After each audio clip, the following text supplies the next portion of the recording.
This is Enterpriser Morning, reaching you from Enterpriser Television. I am Henry Igwebike. We'll be starting off today with our newspapers just to let you in on all that we have for you this morning. And right after that, in a jiffy, it's our main conversation also for today. We will be happy if you be part of what we do. You can always catch us, see us, and be part of our conversation when you visit us at enterprisetvnews.com. You may equally like, comment, and follow us on all our social media platforms at Enterprise TV7. We have today in our studios Innocent Aduluba, journalist, public affairs analyst. Good morning to you, Innocent, and welcome once more. My pleasure to be here. Good morning. Thank you, right. So let's start off today with the first daily on our desk, the Daily Trust newspaper. And we have the big story here. Fontua battles T.Y. Danjuma orders over 9 mobile. And we have security beefed up at hotel where ex-CG Paradang was found dead. And also on the bottom strip here, after Supreme Court judgment, Rivers to hold fresh LG polls August 9th, yes, in 2025. But our talking point for today, we have an image here. Akpabio must go. Alleged sexual harassment. Senate dismisses Natasha's petition against Akpabio. Innocent Aduluba. Nigerians are inundated on this particular story. Everyone with a vantage point view and analysis to some of these things. Both those who truly do understand what is happening and those who do not have their own say on this particular matter. But I'd love us to take a look at it from the perspective of the difference that we give or indifference that we have for our women. In African culture, there's this little bit, of course it is unwritten, this little indifference we give to our women. When they come up with issues that we should be lots of concentration to, we treat them like they don't matter, like that of Natasha Akpoti. Well, it's a situation that can be looked at from two sides of a coin, but there are places with their rules. In this case, at the beginning of plenary on Wednesday, Senator Natasha had spoken out loud. She had a petition which she submitted, which Senate President Godswill Akpabio accepted. But in his place, the Senate Chief Whip, Senator Tahir Mongono, had cited Senate rules, which is Order 40, subsection 4. And this, with that, all Senate rules must be adhered to. No matter pending before a court of law should be deliberated upon by the Senate. If you do that, it will be deemed sub judice. And remember, the name of that place is a hallowed chamber. I think that's like a closed system to itself, which is self-sufficient. The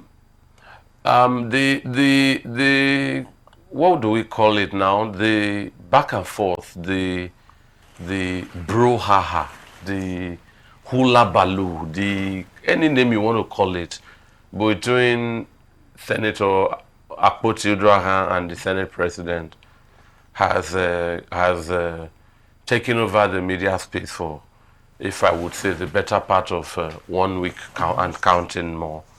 I think if all of this, Order 40, subsection 4 exists, Senate being a hallowed chamber, all the legal,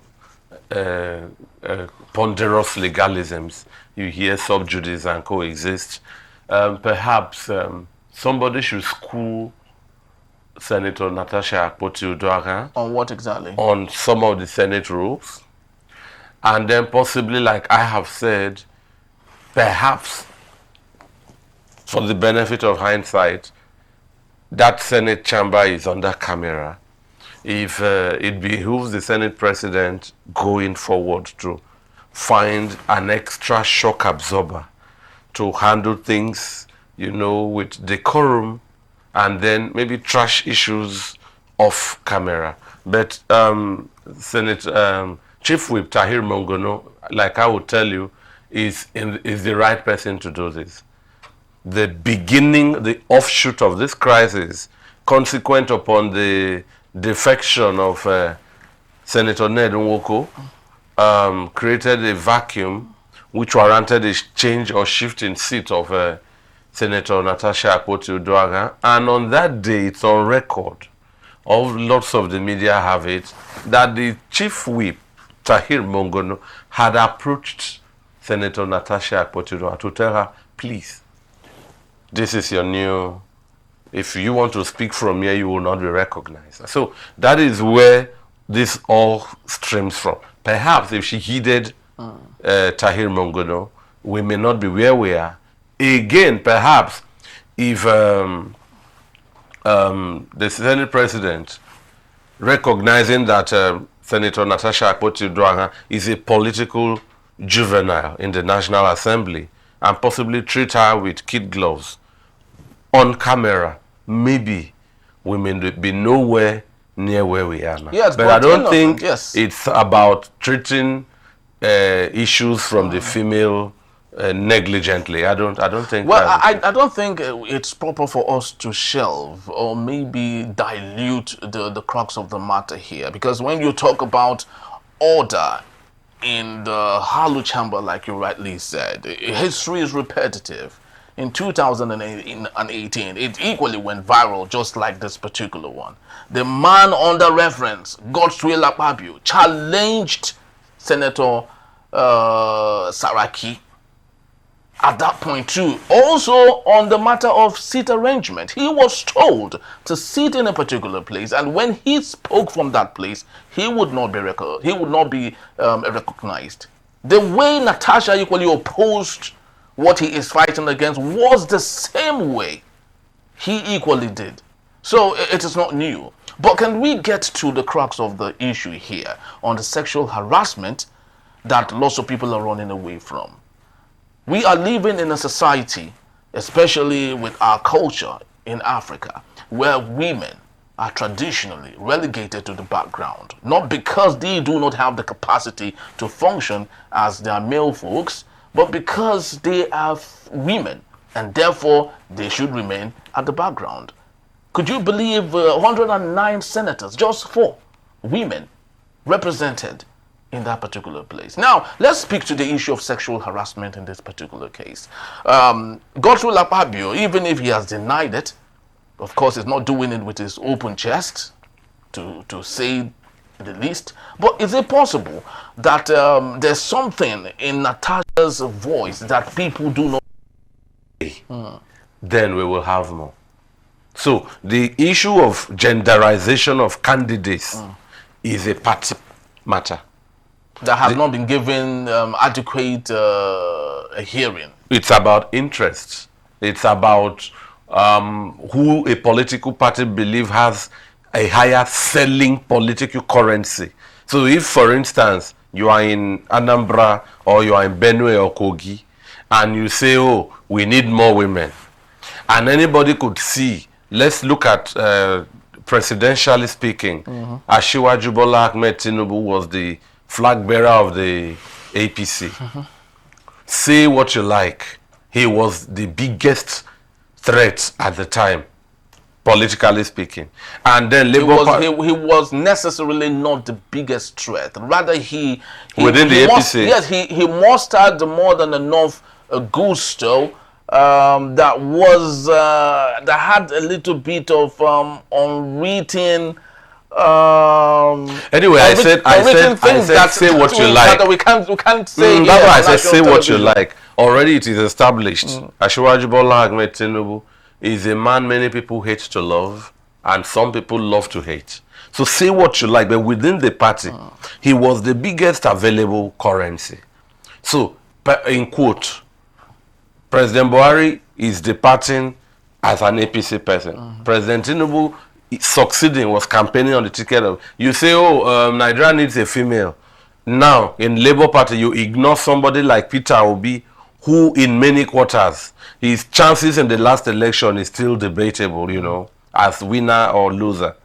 But you leave him. You say he's a woman that gender is, and you bring somebody who you and I know, politically speaking, cannot face a show. Or Obi was running, please take the example, and in APC, you say, oh, it's time for a woman. You have seen how Obi, not even within reckoning of top 10 contender, you know, shot to the top in the closing days later. You bring a woman, you say, oh, it's time for a woman. And now, mass voting, mass body language, inclination is telling you that the indices will favor Peter Obi unless you have a bigger or stronger opponent from. So, I think political parties weigh this. That's why I say it's the same worldwide.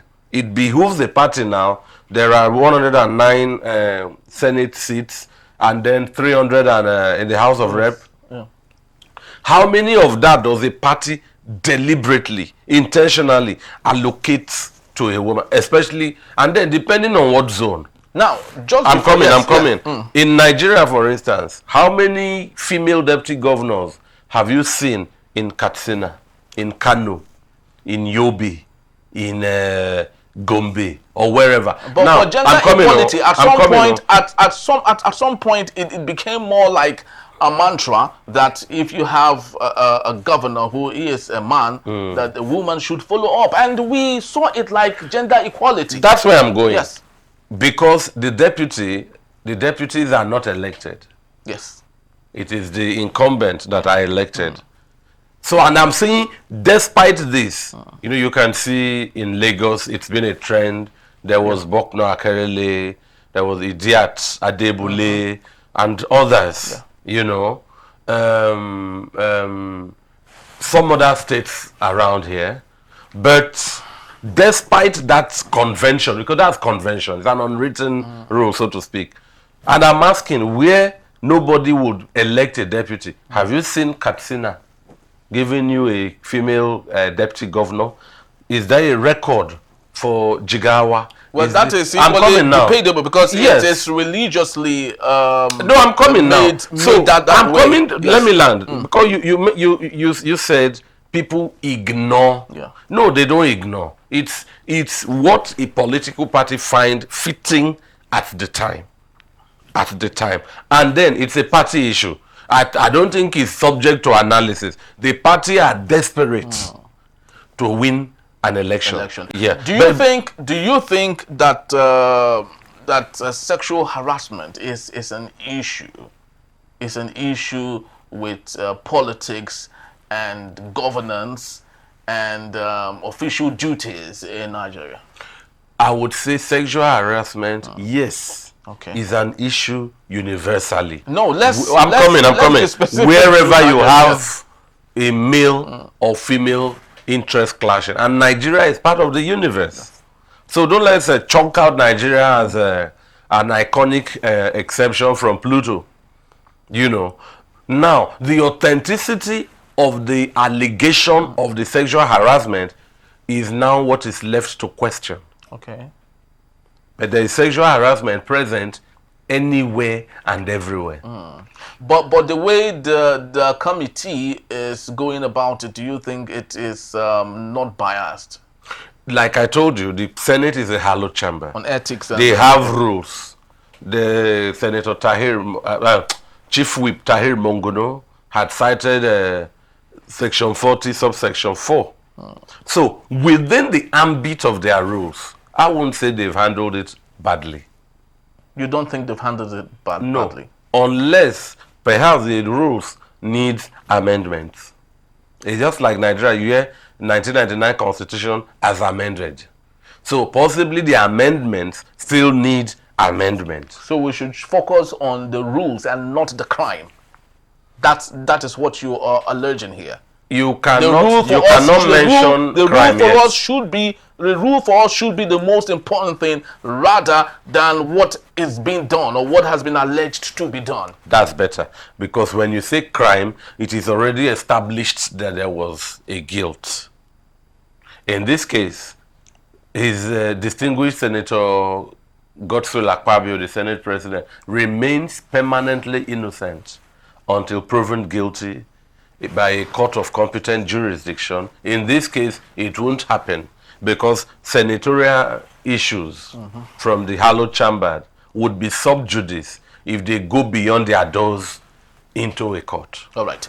It's a developing story, actually. So there's so much to talk about. Mind you, Senator Odwaham is on social media. Yes. Now going to work with her husband. No. He actually made appearance as support for her just yesterday. That means he will wait outside. No. He was a part of inside the chamber. Of course, you can. Visitors can come sit around and have their say and all. And what did that achieve? Well, it's a support system. One support can you and I get for such one's wife. Volunteer support to? So there's actually nothing wrong with that. But let's take a look at the Punch newspaper just before we leave for today. That is for the segment. Assembly list 4 breaches by Fubara threatens Rivers State Independent Electoral Commission chair's arrest. Amir Wile and his faction want to fight dirty. The Supreme Court only said that the governor, Semilayo Fubara, should make available the 2024 budget presented to them at his discretion. Right, but the River State House of Assembly members, as led by Amir Wile, is going beyond what was expected from them. Speak to me. Do you think? Speaker Amir Wile is we hear a laborer is worthy of his wages, and it is a naked fact that Amir Wile is an apex loyalist to Minister Nyesom Wike. Who heads the Federal Capital Territory as minister, and so anybody or opponents of or supporters of Governor Fubara can see that Amir Wile is playing the scripts that is intended to make the tenure of Governor Fubara uncomfortable. Otherwise, again, this puts into question the kind of democracy we claim to be practicing in Nigeria, where a Supreme Court would speak and Amir Wile and his faction dare to carry this kind of things out. But again, the court is always an open-ended place where if Amir Wile takes this window, Fubara can appeal. Or sue. I don't know which goes. Well, with the Supreme Court, do you think there's a possibility of no, what Amir Wile is doing is an extension or a distortion of the ruling of the Supreme Court. It's either going beyond, it's overlapping what has been. So that could make Governor Fubara feel aggrieved. And whoever is aggrieved can sue or appeal, whichever it applies from the legal side. So that's where I'm coming from. That, the Supreme Court has announced something palatable to the Amir Wile camp. Fubara, the governor, has openly and quickly, perhaps smartly and timely, conceded compliance to what the Supreme Court has ruled, with the caveat that those on the exit door should leave behind what is official for heads of local government. So Amir Wile may now be pushing the boundaries of the discretion granted Governor Fubara by the Supreme Court. So it's all normal. It's politics. Where there is a political problem, there is always a political solution. Well, a political solution is not looking politically right now, because just yesterday, a supposed gunman shot at pro-Fubara supporters in Port Harcourt yesterday, and there were about 4 people who were casualties to that mayhem. It's no longer looking like a peaceful political solution like you have So I have a question. Yes. Do you hear how much governors read out in their annual budget? We are talking trillions these days. Do you know any city in Nigeria, Henry? Can you name one city that has CCTV camera footage? Not the one traffic light catches motorists to issue out offenses. Do you know the regular CCTV footage? Do you know any one city in Nigeria 2025? That has a sustainable one? Yes. Do you know anyone? Well. So, the governor, Fubara, these are opportunities. They drop budget annually. Have your city covered. You may not catch all assailants and their gun shooting, but you could catch a few. The camera is never blind. It's never blind. Within the assembly quarters, within the government quarters, within, are there CCTV? Because we just hear, it takes us back again. The other time that, a year or two back, the Nigerian Defense Academy was invaded by marauders. Certain demented group took responsibility for that. So, but how did you prepare yourself? Planning is deciding in advance. Where have we prepared? This is Lagos, or some a city where we all know the economy here surpasses several countries in Africa. Are we under surveillance? Is Port Harcourt arguably Nigeria's top 5 city? Port Harcourt is one of them. Under surveillance. So I go out of the road, there is shooting, and we just scream and run away. There's no evidence. While the gunshot was on, will I claim to be a media man? I want to be, I'll be a clever fool. Yeah. Nobody will applaud my such heroism. So where this thing happens, these are the first evidences that provides clues for investigation, apprehension, and arrest. So there was the situation in Osun.